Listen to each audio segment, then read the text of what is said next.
Well, hi there, and welcome back to Friday Night Lights. Looking forward to the winter series closing in. I'm joined by Johnny Ward and Brian Sheeran. Looking forward to this. Looking forward to the winter action coming back of a Friday. Big time, yeah. Myself and Johnny were just saying that, kind of signifies the jumps coming back as well. Nothing better than a Friday evening, warming up for a nice Navan card or something along those lines, and maybe even having a few pints as well. Watching few Dundalk, pints, yeah. Friday night, Dundalk. Absolutely brilliant. Brilliant, isn't it? You get your Thursday morning until Friday. You have to go over the declarations and the prices, see what you fancy, and then have a few pints the Friday, by which time you have Saturday's prices in, so you can discuss Navan over your few pints on the Friday. Hopefully have a few winners. I'm a massive fan of Dundalk. I met Anthony McCann in Wolverhampton last weekend, and he told me he saved 30 horses just for Dundalk this winter. It's going to become very, very competitive. Like, I think some trainers are actually looking at the expense of turf, sending horses to Dundalk, and I think this will be a really, really competitive winter series. Yeah, hopefully we'll get you plenty of winners. So let's start. Let's start at the 5:30, the Friday Night Lights handicap. Perfect. Right, you both actually fancy winning this, don't you? Start with you, Brian. Yeah, I'll start with me. Well, first of all, we've got my good brother chasing a hat-trick, but I'm going to abandon my good brother for as much as I like the horse for Tom McCord. But I'm going to go with Field of September, and all because I'm just hoping to get a bit of a price in this little filly.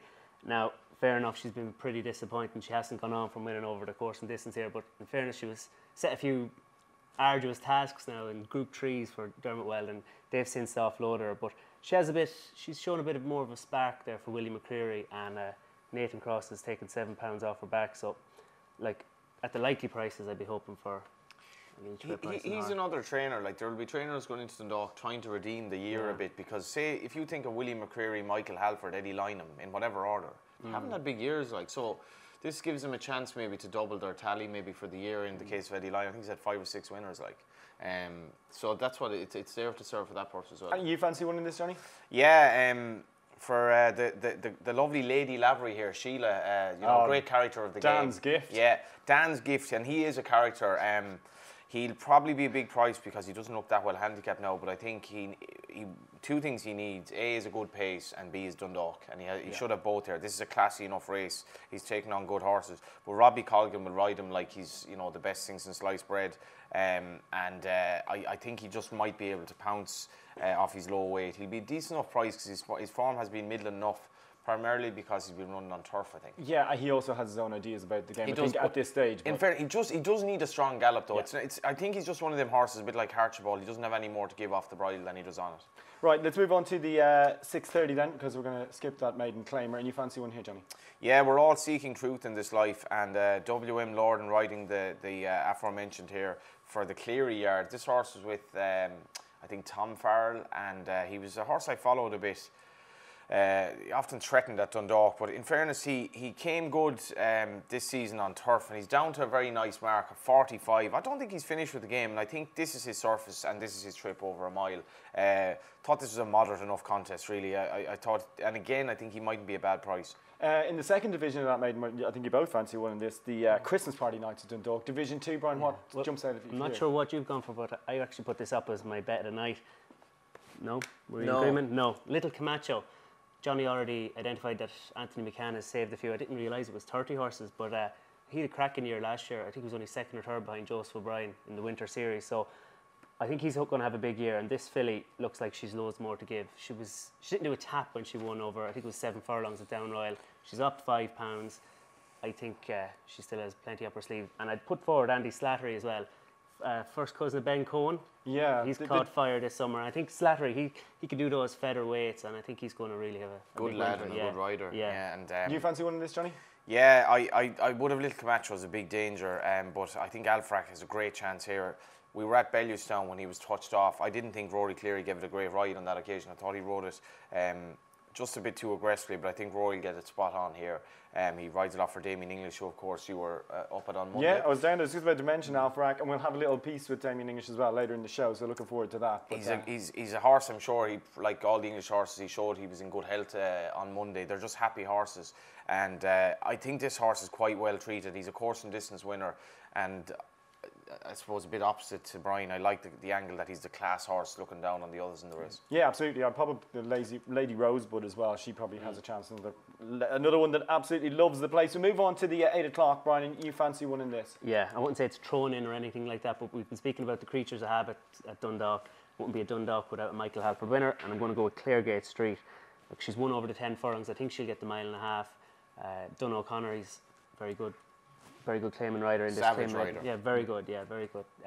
Probably hasn't had the summer that you'd have expected him to have, but now he's going to probably get plenty of winners with Michael Halford if he's supporting him for the winter. I don't remember him riding for him before, actually. I think he's ridden a few. I think he could have even ridden a winner, but not off the top of my head. Look, just with this filly, I think she was middle of the pack behind Hamley at Roscommon. That was off the back of a break. That form doesn't look too bad now. At all, you know, Hamley winning Irish Champions again. So look, it's I think she could be an each way price. Good stuff. Can't not mention Astronomer here. Looks ludicrously well treated in the 8:30, Johnny. Yeah, he's been. I'm just wondering how far this horse can go in terms of trip and distance. Could be clear skies of this year. He could be. You know, you're looking at.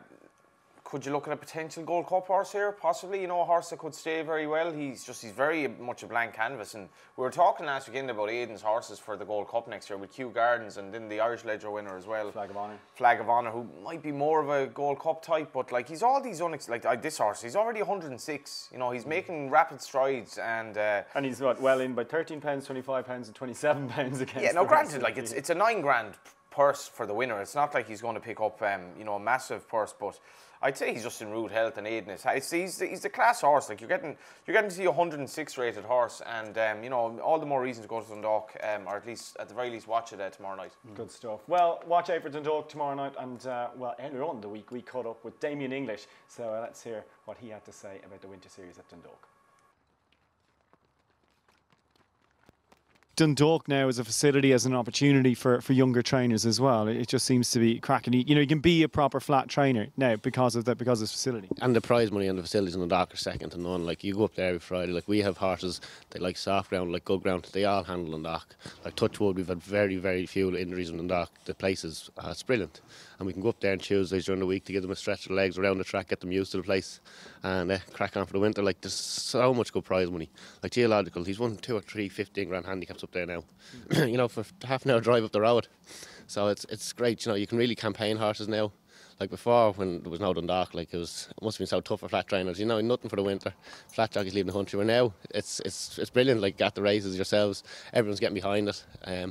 I know it's working out brilliant, so hopefully we'll have a big winter now this year.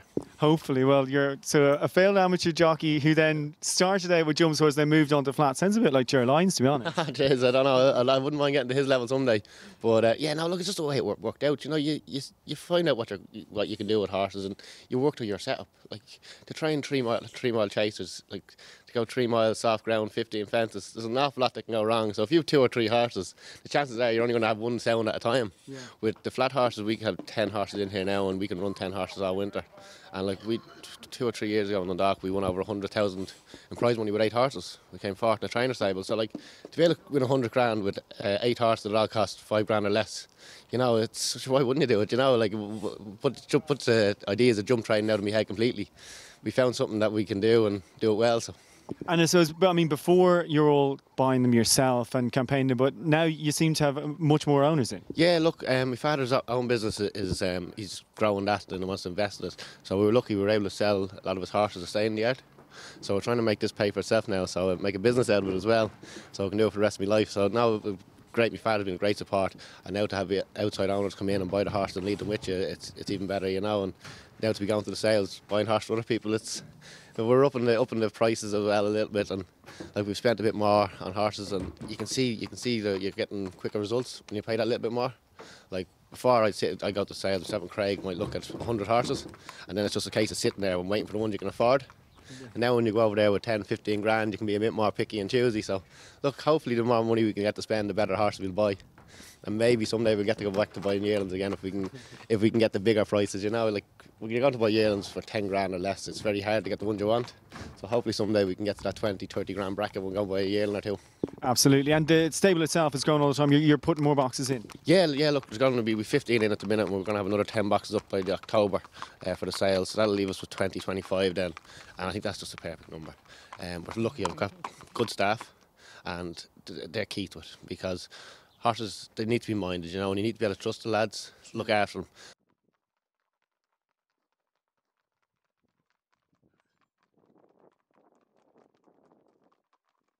You can't have horses being unsure around people. You just want them confident and happy, and keep it simple. I don't know about your staffing policy because you let me ride out on it. And let's How good the horses are. exactly. Here, listen. Friday night at Dundalk. How many are you going to have running? We'll have 5 entered. I'd say 4 of them will definitely get in. Alfric will have a good chance. He finished third on the beach there for Galaxy Racing. Ran a blinder, that was over 7, so stepping back up to the mile now, he should have a good chance. Crimpins, she should run the maiden. She's a lovely horse, very well bred. A few little issues, she's had 2 runs now, but she's coming forward. She could be one that'll be a dark horse of the winter in Dundalk. Gio's running. He's back to basics with him. It's over 5. He's never won for me over 5. He's won over 6, 7 on a mile. I was going to say, is that the only one that's missing from the set? Yeah, that's it. So that's what we're going to try this winter. Get the 5 furlong on the board. But look, he's sharp, and it'll leave him right. There's a 6 furlong the following week, so I'll give him a good blowout. And if he can't win on Friday, hopefully we win the following week. Who else have we got? Split the Adam. He mightn't get in. He's the one. But them not at the 65s. You know yourself. Look, we could see big entries. But who else? I'll see you around. He's one we bought out of Richard Hughes is there in July. We actually gave him 1 run straight after Lurdy when we brought him back from the sales, just to get an idea of him, and he needed it badly, so we kind of just freshened him up now, and he's ready to target Dundalk for a winter campaign, and looking forward. He'll start. Stephen will ride him in the apprentice race Friday, and hopefully we can start in a good foot with him. Good stuff. Thanks, Emma. Thanks a million. Cheers. Yeah, so a nice morning had in Mornington Beach actually. The boy Malone riding out. What do you make of that? Hidden talents. Yeah. More than just a pretty face, huh? For the first time in like 15 years. Or yeah, something. pretty much. I was very much passenger mind. And this is what he said now. This is not true. He said it's easy because the English horses you can just lob along. It's not that easy to ride a thoroughbred breezing at a good pace. Like Punchestown charity race. Punchestown charity. Could it race. happen? Sponsors welcome. Could it happen? Yeah, absolutely. Yeah. This coming April. Perhaps, yeah. Sure. Any yard in mind? No particular yard in mind now, but again, open to offers. Anyway, let's get our best bets for the weekend. The first of the series on Friday Night Lights. Brian, start with you. The nap of the evening is Little Camacho on the 7 o'clock, followed by each way selections Field of September in the 5:30 and in the 8 o'clock Claregate Street. Good stuff. Johnny?